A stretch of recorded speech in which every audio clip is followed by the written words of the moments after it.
Hello guys, welcome back to our YouTube channel Garima life science academy.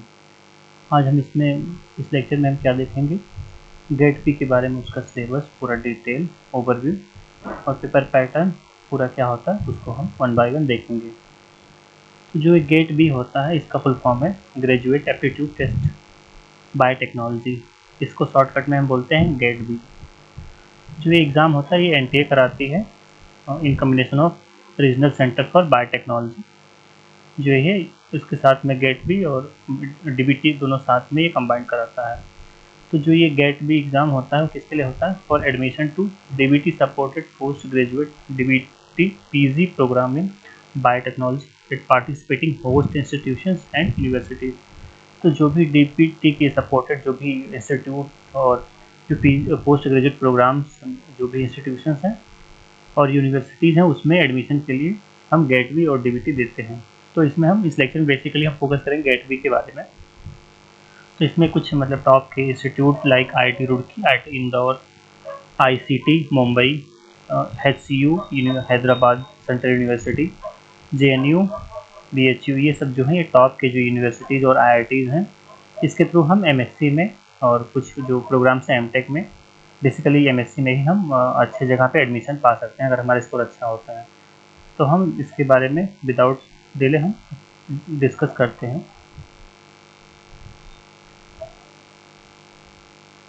Paper pattern और GAT B examination. जो GAT B examination होता है उसका paper pattern क्या होता है? The question paper for GAT B will be have two sections. जो GAT B का एग्जाम होता है उसमें 2 सेक्शंस होते हैं गेट बी के एग्जाम में, section A and section B. जो सेक्शन ए होता है उसमें 60 जो क्वेश्चन आते हैं वो कंपलसरी होते हैं, एमसीक्यू टाइप के होते हैं। ये जो 60 क्वेश्चन होते हैं एमसीक्यू वाले, ये 10+2 लेवल के होते हैं। इसमें जो हमारा सब्जेक्ट कवर होता है basic physics, chemistry, mathematics and biology. जो ये सेक्शन ए होता है इसमें physics, chemistry, mathematics and biology होता है। 60 क्वेश्चन आते हैं, एमसीक्यू होते हैं सारे और ये कंपलसरी होता है। ये 10+2 लेवल के होते हैं। अगर हम इसमें करेक्ट आंसर पे 1 मार्क्स हमें मिलता है और जो नेगेटिव मार्किंग है वो 0.5 है, मीन्स हाफ मार्क का जो है वो नेगेटिव मार्किंग है। और जो सेक्शन बी होता है, सेक्शन बी है multiple choice question of bachelor graduate level. जो ये सेक्शन बी होता है इसमें जो क्वेश्चन आते हैं वो ग्रेजुएट मीन्स बीएससी और बीटेक लेवल के जो क्वेश्चन हैं वो आते हैं। तो ये जो क्वेश्चन होते हैं उनको थिंकिंग और एनालिसिस करके फिर हमें सॉल्व करना होता है। तो जो इसमें जो क्वेश्चन आते हैं वो कहाँ से आते हैं, कौन कौन सा एरिया है? Basic biology, life sciences, biotechnology and allied areas of biology and biotechnology. There will be 100 questions out of which candidate will have to attempt 60 questions. तो जो सेक्शन बी होता है उसमें 100 क्वेश्चंस होते हैं और जो हमें करना होता है वो 60 क्वेश्चंस अटेम्प्ट करने होते हैं। 100 में से 60 मीन्स हमारे पास ऑप्शन रहता है कि हम 100 में से 60 क्वेश्चन कर सकते हैं। अगर हम सही मतलब आंसर करते हैं तो हमें 3 मार्क्स मिलते हैं और अगर नेगेटिव मार्किंग जो है वो उसमें 1 मार्क का होता है। जो सेक्शन है उसमें 0.5 का नेगेटिव मार्किंग और जो सेक्शन बी है उसमें 1 मार्क का नेगेटिव मार्किंग होता है।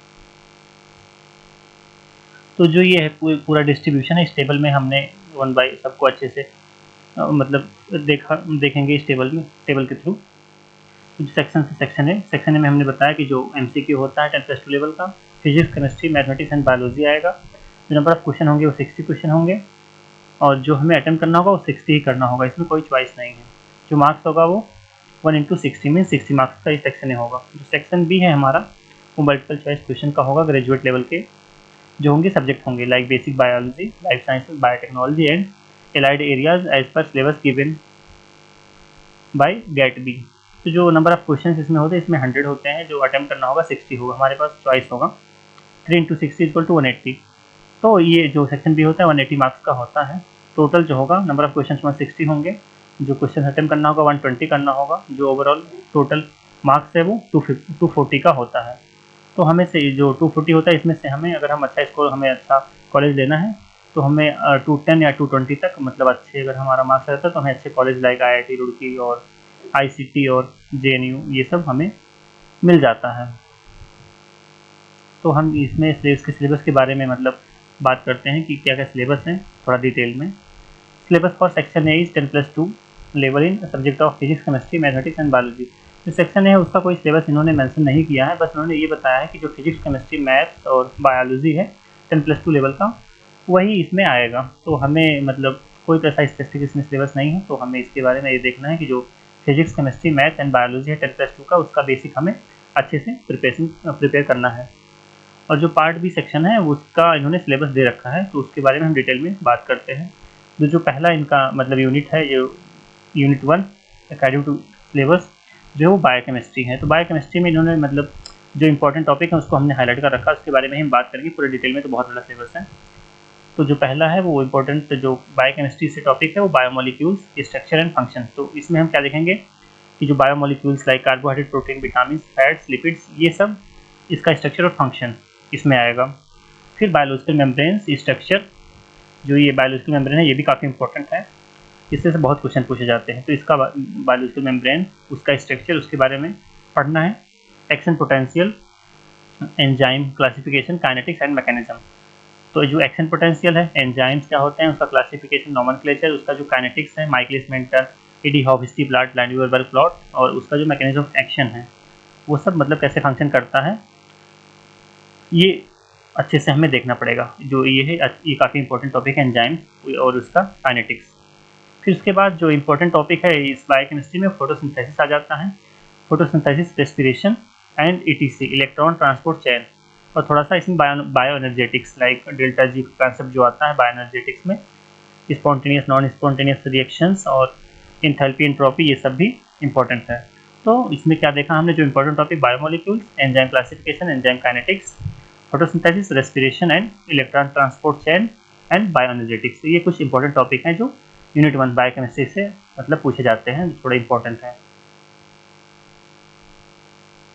फिर जो नेक्स्ट सेक्शन है वो माइक्रोबायोलॉजी और वायरसेस से आता है।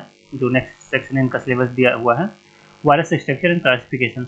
जो वायरस का क्लासिफिकेशन है ICTB द्वारा, इंटरनेशनल क्लासिफिकेशन ऑफ वायरसेस का जो क्लासिफिकेशन है उसका, और उनका स्ट्रक्चर थोड़ा, जो T4 फाजेज हैं, बैक्टीरियोफाज, ये सब M13 है ये, और इनका साइकिल और क्लासिफिकेशन थोड़ा, DNA वायरसेस, RNA वायरसेस, ये सब थोड़ा इंपॉर्टेंट है, इसको ये पूछते हैं काफ़ी ज़्यादा। फिर माइक्रोबियल जो ग्रोथ और न्यूट्रिशन है, microbial growth like phase, log phase, ये सब ये लोग काफ़ी ज़्यादा पूछते हैं, हर बार क्वेश्चन में 1-2 क्वेश्चन आ ही जाता है।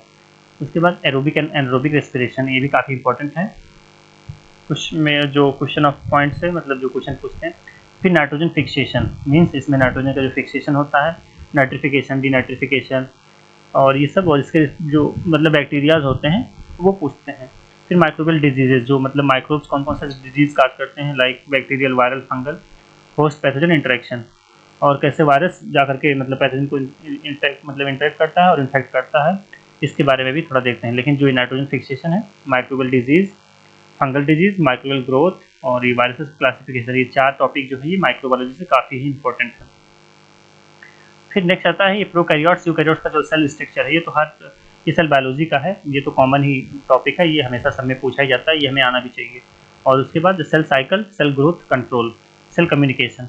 तो सेल साइकिल तो काफ़ी इंपॉर्टेंट है। सेल साइकिल में हमें उसका देखना है कि जो हमारा ये जीवन और जो चेक पॉइंट्स होते हैं, G one checkpoint, G one ES checkpoint, G2M checkpoint, ये सब, और उसका सेल ग्रोथ जो है वो कैसे इनहिबिटर्स जो उसके होते हैं वो सब भी काफ़ी इंपॉर्टेंट है। फिर सेल कम्युनिकेशन में जो बेसिक सेल सिग्नलिंग होता है, और हमारे पास जो जंक्शंस होते हैं और जो उसमें प्रोटीन्स इन्वॉल्व होते हैं वो भी ये पूछते हैं। फिर cell signalling and signal transduction, इन्होंने थोड़ा ही मेंशन किया है, तो हमें ज़्यादा डिटेल में नहीं इसमें देखना होगा, थोड़ा सा बेसिक सेल सिग्नलिंग और उसके जो रिसेप्टर्स हैं और उसके थोड़े से टाइप, थोड़ा हम बेसिक प्रोटीन्स को देखना है, जो ये पूछते हैं हर बार। फिर इसके बाद जो आ गया ये हमारा जेनेटिक्स एंड मॉलिक्यूलर बायोलॉजी, उसमें जो इंपॉर्टेंट टॉपिक है molecular structure of genes, genomes और क्रोमोसोम्स। तो जीन्स का स्ट्रक्चर, क्रोमोसोम्स क्या होते हैं, उसका स्ट्रक्चर, एलील्स, ये सब थोड़ा काफ़ी इंपॉर्टेंट है। म्यूटेशन एंड म्यूटाजेनेसिस, म्यूटेशंस, उसके टाइप्स और म्यूटाजेनेसिस भी काफ़ी इंपॉर्टेंट है, ये लोग क्वेश्चन पूछते हैं उससे गेट भी। फिर उसके बाद क्या है, nucleic acid, replication, transcription, translation and their regulators. तो हर बार गेट बी में जो क्वेश्चन आता है, रेप्लिकेशन से एक क्वेश्चन, एक ट्रांसक्रिप्शन से, ट्रांसलेशन से, और जो उसके एंटीबायोटिक्स हैं ट्रांसक्रिप्शन ट्रांसलेशन के, उससे means modes of inhibition in prokaryotes and eukaryotes. तो इसको हमें देखना ही है, लाइक रेप्लिकेशन, ट्रांसक्रिप्शन, ट्रांसलेशन, ये भी ये क्वेश्चन पूछा ही जाता है, हर बार आता है। फिर लास्ट में जो ये है gene interaction, Mendelian inheritance, linkage genetics, ये थोड़ा पूछते हैं ये लोग। फिर ट्रांसफॉर्मेशन, ट्रांसडक्शन एंड कॉन्जुगेशन, इससे भी मतलब काफ़ी जो ये बैक्टीरियल का मतलब जेनेटिक ट्रांसफ़र होता है, वन बैक्टीरिया कैसे अपना जो है प्लाज्मिड को ट्रांसफ़र करता है दूसरे बैक्टीरिया में, ये पूछते हैं, और वायरस से जो ट्रांसडक्शन होता है ये भी पूछते हैं। फिर उसके बाद ये RNA interference, DNA damage and repair. RNA interference में siRNA, miRNA उसका जो मोड ऑफ इनिबिशन है, और डीएनए डैमेज और रिपेयर में जो डिफरेंट रिपेयर्स और डीएनए डैमेजेस हैं, उसके जो की मोलिकुलर प्लेयर्स हैं, जो जीन्स और प्रोटीन्स जो हैं, जो प्रोटीन्स मेनली जो एंजाइम्स इन्वॉल्व होते हैं, उसको ये पूछते हैं। फिर लास्ट में जो है molecular basis of genetic diseases, जो कुछ जेनेटिक डिजीजेज हैं, डिफरेंट डिजीजेज हैं जो मतलब ऑटोसोमल रिसेसिव और डोमिनेंट हैं, जो मैटरनल इनहेरिटेंस स्पेशलिंग, ये सब जो है थोड़े इंपॉर्टेंट है। इसको आप लोग अच्छे से देख लेना कि क्या क्या है इसके टाइप्स, और उसका मतलब क्या है, क्यों वो डिजीज होते हैं, उसके बारे में। फिर जो नेक्स्ट यूनिट है वो ये हमारा है टेक्निक्स। टेक्निक्स में जो इम्पोर्टेंट कुछ टॉपिक्स आ जाते हैं वो प्रिंसिपल ऑफ माइक्रोस्कोपी, ये थोड़ा इम्पोर्टेंट है। इसमें इससे थोड़ा न्यूमेरिकल आते हैं, और बेसिक्स जो ये आता है कि इसका मैग्नीफिकेशन एंड जो मैग्नीफिकेशन ये लोग उसका थोड़ा पूछते हैं, और जो है ये इलेक्ट्रॉन ट्रांसपोर्ट और कन्फोकल माइक्रोस्कोप से इमेजेस का जो मतलब देखते हैं किसमें लाइव इमेज और 3D स्ट्रक्चर आता है, किसमें जो बैकग्राउंड होता है वाइट होता है, ये सब भी वो लोग पूछते हैं। तो ये मैग्नीफिकेशन पावर इसका पूछते हैं, ये सब भी, और रेजोल्यूशन, हाँ लिमिट ऑफ रेजोल्यूशन, ये भी बहुत इंपॉर्टेंट है माइक्रोस्कोपी में। फिर आता है सेंट्रीफ्यूगेशन। सेंट्रीफ्यूगेशन से थोड़ा सा उसका प्रिंसिपल और कैसे काम करता है ये थोड़ा पढ़ना है। फिर ये जो है स्पेक्ट्रोस्कोपी में थोड़ा जो इम्पोर्टेंट है वो NMR एंड CD स्पेक्ट्रोस्कोपी। जो CD और NMR है ये टर्सरी स्ट्रक्चर के लिए NMR, और CD जो है सेकेंडरी स्ट्रक्चर के लिए थोड़ा पूछते हैं। इसका यूजेज और प्रिंसिपल्स ये हमें देखना है। फिर क्रोमेटोग्राफी में जो 2-3 क्रोमेटोग्राफी बहुत ज़्यादा ही पूछे जाते हैं, आयन एक्सचेंज, ये जेल फिल्ट्रेशन क्रोमेटोग्राफी, अफिनिटी, और ये थोड़ा HPLC। ये 4-5 जो हैं क्रोमेटोग्राफी, ये बहुत ही हर बार पूछे जाते हैं। फिर उसके बाद जो है ये हमारा इंपॉर्टेंट टॉपिक है ये इलेक्ट्रोफोरेसिस एंड माइक्रोएरे। आज का जो मतलब माइक्रोएरे बहुत ही फेमस है, जो ये हाइब्रिडाइजेशन टेक्निक है, और mRNA डिटेक्शन के लिए और डिजीज डिटेक्शन के लिए ये भी काफ़ी ज़्यादा पूछा जाने लगा है। इसका प्रिंसिपल क्या होता है और कैसे ये वर्क करता है। फिर जो हमारा चौथा मतलब 5वां यूनिट आता है ये टिश्यू कल्चर। तो टिश्यू कल्चर में ये थोड़ा पूछते हैं कि जो इम्पोर्टेंट है वो प्रोटोप्लास्ट कल्चर और सस्पेंशन कल्चर, ये दो इसमें थोड़ा ज़्यादा इम्पोर्टेंट है जो टॉपिक है। नेक्स्ट आता है हमारा क्रायो प्रिजर्वेशन। ये क्रायो प्रिजर्वेशन की जो टेम्परेचर है वो और ये सब, और उसका थोड़ा प्रिंसिपल और क्यों करते हैं ये वो लोग पूछते हैं, बेसिक। फिर organelle DNA, satellite and repetitive DNA repair, ये सब थोड़ा इंपॉर्टेंट है। उसके बाद अब आ जाते हैं वेक्टर्स पे। जो क्लोनिंग वेक्टर्स होते हैं RDT में, ये तो काफ़ी इंपॉर्टेंट है। Different type of vector like plasmid vector, एग, बैक, मैक, ये सब थोड़े से जो वेक्टर हैं, इनका साइज, इनका जो है वो कैरिंग कैपेसिटी कितना ये जीन को कैरी करते हैं, मतलब इंसर्ट कैपेसिटी कितना है, उसको हमें याद रखना है। उसको आप लोग थोड़ा देख लेना। फिर रिस्ट्रिक्शन एंजाइम में डिफरेंट जो है स्टिकिंड और ब्लंट एंड जो कट करते हैं उनके थोड़ा। फिर जीन क्लोनिंग के स्टेप्स लाइक सेल बेस्ड और सेल फ्री क्लोनिंग। फिर method of gene transfer in plants, जो different micro propagation, gene gun, particle bombardment, ये सब भी काफ़ी इंपॉर्टेंट है। इससे भी क्वेश्चन हर बार पूछे ही जाते हैं। फिर ये जो हमारा लास्ट में आता है ये जो इम्पोर्टेंट टॉपिक है DNA फिंगरप्रिंटिंग और जीन साइलेंसिंग। DNA फिंगरप्रिंटिंग और ये पेरेंटल एनालिसिस और जीन साइलेंसिंग के डिफरेंट मैकेनिज्म जो हमने पहले ही बात किया था मॉलिक्यूलर बायोलॉजी में, जो ये mRNA, siRNA और CRISPR, ये सब थोड़े इंपॉर्टेंट टेक्निक हैं जो हमें पढ़ना ही है, जो हर बार क्वेश्चन आते ही हैं इससे। फिर जो नेक्स्ट है वो हमारा ये इम्यूनोलॉजी आ जाता है। इम्यूनोलॉजी में जो इम्पोर्टेंट टॉपिक हैं जो हर बार पूछे जाते हैं, क्वेश्चन कहाँ से आते हैं, इनेट इम्यूनिटी, एडाप्टिव इम्यूनिटी से आते हैं।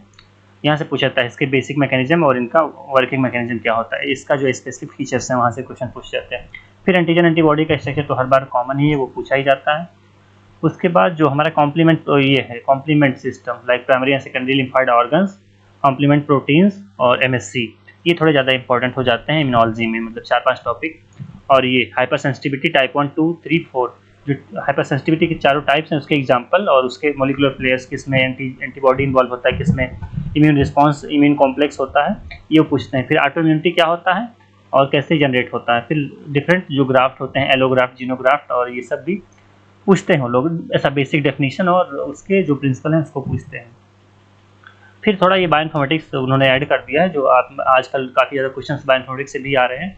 तो बायोइन्फॉर्मेटिक्स का जो रिसोर्सेज और सर्च टूल्स हैं डिफरेंट, फास्टा है, ब्लास्ट है, ये सब जो है ये लोग थोड़ा पूछने लगे हैं। फिर उसके बाद जो सीक्वेंस और स्ट्रक्चर डेटाबेसेस है, डिफरेंट डेटाबेसेस बैंक नोट इसके EMBL, DDBJ, जेन बैंक, ये है थोड़ा न्यूक्लिक एसिड, और जो ये है PDB प्रोटीन डेटा बैंक है, एंसेंबल है, डिफरेंट जो डेटा बैंक हैं, डेटाबेसेस प्राइमरी एंड सेकेंडरी, फिर प्रोसाइट है, ब्लॉक्स हैं, प्रिंट्स हैं, ये सभी ये लोग पूछते हैं, तो उसको भी हमें अच्छे से थोड़ा पढ़ लेना होगा।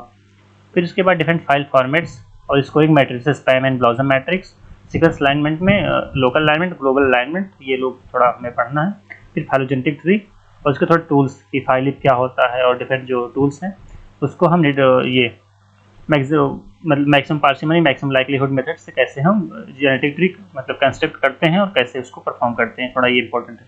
फिर लास्ट में जीनोमिक्स एंड प्रोटियोमिक्स, थोड़ा उसके जो टूल्स हैं उसका स्टडी, लाइक जीनोमिक्स क्या होता है, और ये मतलब जो प्रोटियोमिक्स, जीनोमिक्स और उसके जो टूल्स हैं, कैसे कैसे हम प्रोटियोम डेटा और ये सब एनालिसिस करते हैं, वो थोड़ा पूछते हैं। तो ये सब 5-6 टॉपिक इंपॉर्टेंट जो बायोइन्फॉर्मेटिक्स से पूछे जाते हैं। जो नेक्स्ट इंपॉर्टेंट हमारा यूनिट आ जाता है वो बायो प्रोसेस इंजीनियरिंग है। ये तो हमें पता ही, DBT और GATB में ये कॉमन ही है, काफ़ी इंपॉर्टेंट टॉपिक है, जो ये 20-30% वेटेज रखता है, चाहे वो पार्ट बी हो चाहे पार्ट ए हो। तो जो ये है इसमें क्या होता है, up stream and down stream processing काफ़ी इंपॉर्टेंट टॉपिक है, और ये इनका जो स्केल अप है और फर्मेंटर का जो डिज़ाइन है वो थोड़ा इंपॉर्टेंट है, इसको हमें अच्छे से पढ़ना है। फिर उसके बाद microbial animal and plant cell culture, इसमें डिफरेंट जो हमारे माइक्रोबियल एनिमल और सेल कल्चर होते हैं, different types of cell culture, cell lines क्या होते हैं, सेकेंडरी एंड प्राइमरी मेटाबॉलाइट्स, फिर इंडस्ट्रियल एंजाइम्स आ जाते हैं, antibiotics, large scale production and purification of recombinant proteins, थोड़ा एंटीबायोटिक्स के जो हमारे कॉमन एग्जाम्पल हैं वो सब, और उनका मोड ऑफ इनहिबिशन वो थोड़ा इंपॉर्टेंट है। फिर लास्ट में जो हमारा जाता है बायो रेमिडिएशन, ये काफ़ी इंपॉर्टेंट है। ये लोग बायो रेमिडिएशन का जो प्रिंसिपल है उसके डिफरेंट टाइप्स है, और कुछ जो बायो रेमिडिएटिंग बैक्टीरिया हैं और जो फंजाई या एल्गी, वो लोग उसका थोड़ा पूछते हैं, एरोबिक एंड एनारोबिक, और कैसे सॉलिड वेस्ट को ये सेपरेशन करते हैं, ये भी, और स्टेबलाइजेशन में भी इसका रोल है। तो ये थोड़ा इंपॉर्टेंट हो जाता है बायो रेमेडिएशन और उसके टाइप्स और उसके जो बैक्टीरिया है उसका नाम। फिर जो लास्ट में आता है ये केमिकल इंजीनियरिंग से थोड़े से कुछ टॉपिक इंपॉर्टेंट, जैसे reactor design, rheology of fluid, और ये multiphase bioreactors, aeration and agitation के जो मतलब क्या कैसे हम डिफरेंट जो टूल्स हैं, जो मेथड्स हैं उसको कैसे करते हैं, एरेशन लाइक स्पार्जर हो गया, एजिटेटर जो हैं डिफरेंट, तो वो क्या होते हैं और उसका फॉर्मुलेशन और उसका प्रिंसिपल। फिर मीडिया फॉर्मुलेशन एंड ऑप्टिमाइजेशन क्या होता है, इसको भी लोग काफ़ी ज़्यादा पूछते हैं। फिर लास्ट में जो आता है स्टरलाइजेशन, स्टरलाइजेशन तो कॉमन है माइक्रोबायोलॉजी और बायो प्रोसेस में, कोई प्रोडक्ट बनाने के लिए और कंटामिनेशन फ्री इन्वायरमेंट रखने के लिए। तो sterilisation, air and media sterilisation, तो इसमें कॉमन है batch, fed batch and continuous, ये तीनों बहुत ही इंपॉर्टेंट है। इसको अच्छे से एक बार आपको प्रिंसिपल और इसका वर्किंग मैकेनिज्म देख लेना। फिर various types of enzyme reactors, like ये जो हमारा आता है ये भी काफ़ी इंपॉर्टेंट है, माइक्रोबियल एंड एंजाइम रिएक्टर्स क्या होते हैं, कैसे माइक्रोब्स और एंजाइम्स हमारे रिएक्टर का काम कर सकते हैं। फिर लास्ट में जो आता है लिक्विड और सॉलिड लिक्विड सेपरेशन के जो टेक्निक्स हैं, एक्सट्रैक्शन है, उसके जो टेक्निक्स है डिफरेंट टाइप्स, वो थोड़ा इंपॉर्टेंट हो जाता है।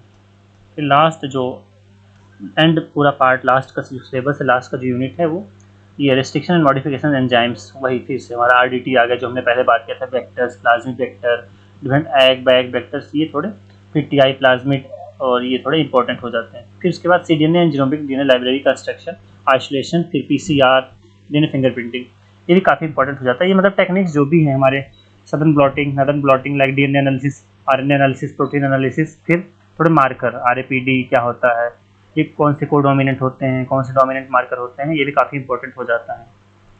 फिर लास्ट में जो है ये सेल कल्चर से प्लांट टिश्यू कल्चर में टोटिपोटेंसी क्या होता है, रीजनरेशन ऑफ प्लांट, ये थोड़ा कम इंपॉर्टेंट है, लेकिन जो प्लांट ग्रोथ हार्मोन्स होते हैं, रेगुलेटर्स, वो उनका यूज़ और उनका फंक्शन ये बहुत पूछते हैं कि मतलब साइटोकाइन क्या करता है, ऑक्सिन क्या करता है, इथाइलिन क्या करता है, जिबरेलिस क्या करता है, वो थोड़ा इंपॉर्टेंट हो जाता है। फिर काइनेटिक्स ऑफ ग्रोथ एंड जो इनका न्यूट्रिएंट्स होते हैं, ये पूरा वो थोड़ा पूछते हैं।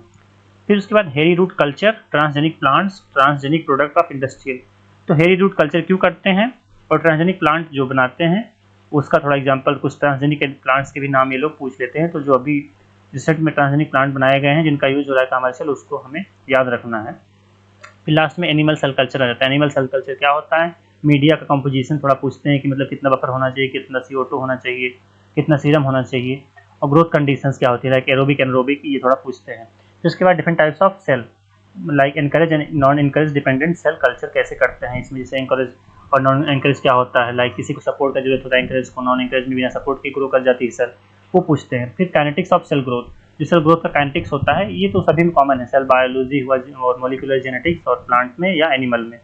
तो ये पूछते हैं lag phase, log phase, stationary and death phase क्या होता है, इसको ये लोग थोड़ा अच्छे से हमें मतलब पता होना चाहिए कि इसका क्या है, काइनेटिक्स भी थोड़ा पता होना चाहिए, और किसमें प्राइमरी या सेकेंडरी मेटाबोलाइट्स बनते हैं ये भी वो लोग पूछते हैं। लाइक जो हमारा लाइक लॉग फेज होता है उसमें प्राइमरी मेटाबोलाइट बनते हैं, जो स्टेशनरी फेज होता है उसमें सेकेंडरी मेटाबोलाइट का प्रोडक्शन होता है। फिर लास्ट का जो हमारा ये टॉपिक है सबसे इंपॉर्टेंट है hybridoma technology, monoclonal antibody production किससे करते हैं, ये हाइब्रिडोमा टेक्नोलॉजी कैसे वर्क करता है, और इसका थोड़ा सा मतलब डिटेल में थोड़ा सा ये इंपॉर्टेंट हो जाता है। लास्ट में एनिमल क्लोनिंग और ट्रांसजेनिक एनिमल जो अभी तक बने हैं मतलब ट्रायल्स में हैं उसके थोड़े एग्जाम्पल और कौन कौन से किस किस मेथड से बनाए गए हैं, ये सब थोड़े इंपॉर्टेंट टॉपिक है। तो हमने इस लेक्चर में क्या क्या देखा कि जो गेट बी मतलब होता है क्या, वो गेट बी क्या है, उससे जो मतलब एफिलिएटेड कॉलेज कौन कौन से हैं, टॉप कॉलेजेस, और हम उसके थ्रू कहाँ कहाँ एडमिशन ले सकते हैं। और फिर हमने उसका सिलेबस देखा कि सेक्शन ए सेक्शन बी होता है, सेक्शन ए में 60 क्वेश्चन और सेक्शन बी में जो होते हैं वो हमें 100 क्वेश्चन मतलब हैं वो करने होते हैं। तो टोटल मिला करके 240 मार्क्स का मतलब होता है, 240 मार्क्स का, उसमें हमें एटलीस्ट लाना होता है 200 प्लस ताकि हमें अच्छा कॉलेज मिल सके। फिर उसके बाद हमने सिलेबस देखा डिफरेंट लाइक बायोकेमिस्ट्री, थोड़ा सा इंपॉर्टेंट हो जाता है biochemistry, plant tissue culture, animal tissue culture, थोड़ी टेक्निक्स, फिर बायो प्रोसेस, बायो इन्फॉर्मेटिक्स, और फिर सेल बायोलॉजी, थोड़ा सा माइक्रो और इम्यूनो, ये थोड़े से मतलब इंपॉर्टेंट हो जाते हैं। इसके इंपॉर्टेंट टॉपिक को हमने इसमें हाईलाइट कर दिया है, तो आप इस वीडियो को पॉज करके दोबारा देख सकते हैं और इसका स्क्रीनशॉट भी ले सकते हैं। हमने इसमें जो जो इंपॉर्टेंट टॉपिक था according to my knowledge my experience हमने इसको हाईलाइट किया है और इसको डिफरेंट कलर से हमने हाईलाइट किया है, तो आप इसको देख सकते हैं और अपने गेट बी की मतलब प्रिपरेशन अच्छा कर सकते हैं। और मतलब अगर अच्छा कॉलेज लेना है तो थोड़ा अच्छे से प्रिपरेशन करके आप आईआईटी में, आईआईटी रुड़की और आईआईटी इंदौर और जो टॉप कॉलेज हैं आईसीटी मुंबई, जेएनयू, एससीयू और बीएचयू में एडमिशन ले सकते हैं और अपना फर्दर करियर बना सकते हैं।